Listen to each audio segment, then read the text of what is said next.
À l'heure où le gouvernement américain parle de multiples observations d'objets volants inexpliqués, on est encore plus étonné d'entendre parler d'une machine à voyager dans le multivers en cours de construction dans le scénario actuel. Ces récits ne sont pas tirés d'un film ou d'une série télévisée, mais de la vie réelle.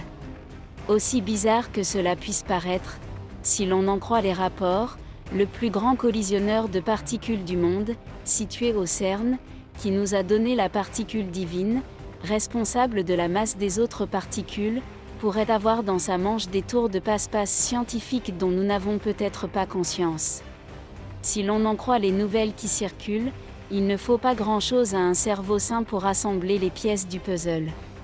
Le CERN a-t-il donc créé la particule divine pour trouver la réponse à notre existence ? Ou bien le collisionneur est-il déguisé en machine à voyager dans le multivers, attendant de nous en donner plus que nous ne pouvons en supporter ? La création du CERN, il y a 69 ans, reposait sur l'objectif fondamental d'étudier la physique des hautes énergies, principalement les interactions entre les particules subatomiques. Avec la découverte des bosons W et Z, la première création d'atomes d'antihydrogène,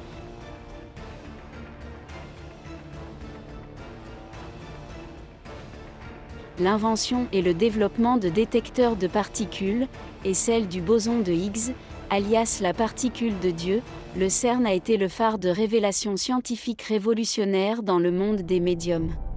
Toutefois, sa plus grande réalisation a été l'invention du grand collisionneur de hadrons, également connu sous le nom de LHC.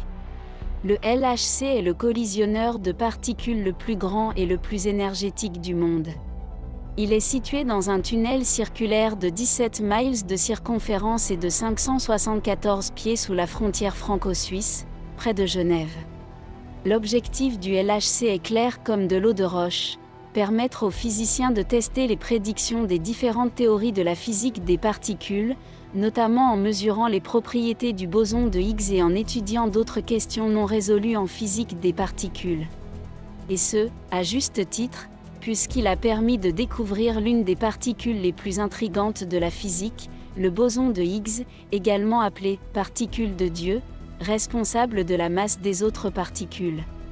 Le fait qu'il s'agisse de la plus grande machine au monde, qui réalise des expériences visant à comprendre les fonctions fondamentales de l'univers en accélérant deux faisceaux de particules à haute énergie et en les faisant rentrer en collision une fois qu'ils ont atteint la vitesse appropriée, a également suscité la crainte qu'elle ne provoque des destructions à l'échelle mondiale.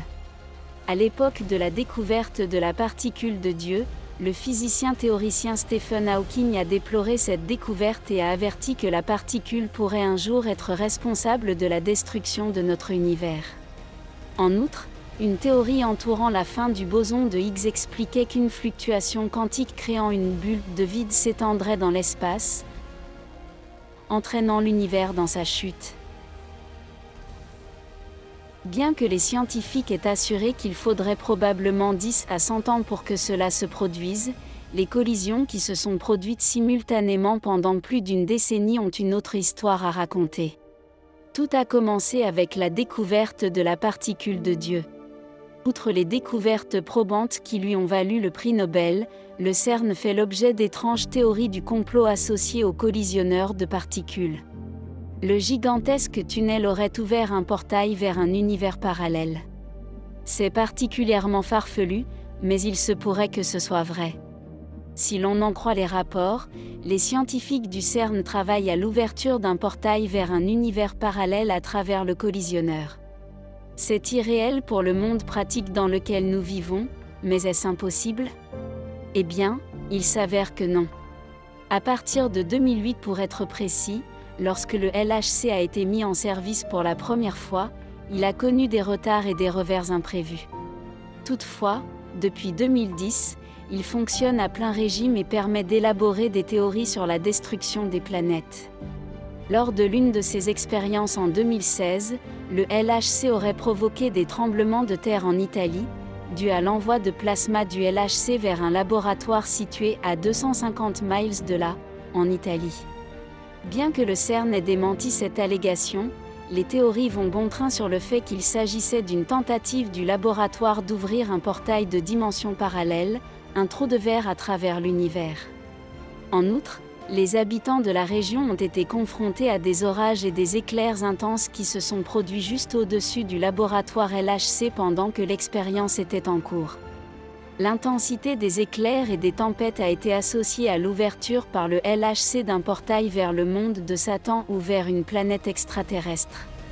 Par ailleurs, en 2016, une vidéo de sacrifices humains a fait surface dans les installations du CERN à Genève. Des images diffusées sur l'Internet montraient une femme poignardée par des personnes vêtues de robes noires. Selon la vidéo, toute la mascarade s'est déroulée devant la statue de Nataraj, dans les locaux du CERN. Après la diffusion de la vidéo, la déclaration officielle a affirmé qu'il s'agissait simplement de gens qui s'amusaient, mais on ne pouvait ignorer les badges d'accès accrochés au cou des exécutants du rituel. S'il ne s'agissait que de gens ordinaires, comment pouvaient-ils avoir des badges d'accès? Cependant, la théorie la plus mystifiante concernant l'ouverture par le CERN d'un portail vers une autre dimension est celle de l'échec initial du collisionneur. Il a été largement admis qu'un voyageur temporel venu du futur retournait dans le passé, notre présent, pour détruire l'expérience. Tout cela pour éviter qu'une méga-catastrophe ne se produise. On pense qu'il a détruit les aimants qui ont retardé l'expérience et qu'il a parlé des langues que personne ne connaissait.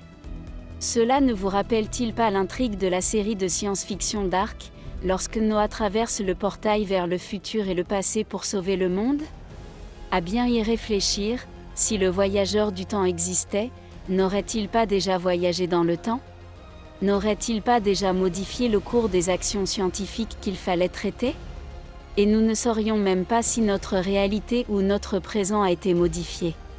Nous avons étudié en profondeur les théories du complot et les explications probables du collisionneur et du portail vers une autre dimension.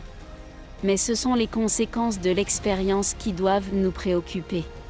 Pourquoi ne nous inquiétons-nous pas des conséquences menaçantes qu'elles pourraient avoir sur notre univers?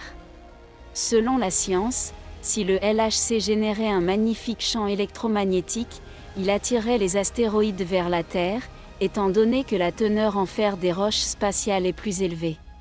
Si cette teneur est plus élevée, cela pourrait signifier que nous serions condamnés avant même que le portail ne soit ouvert.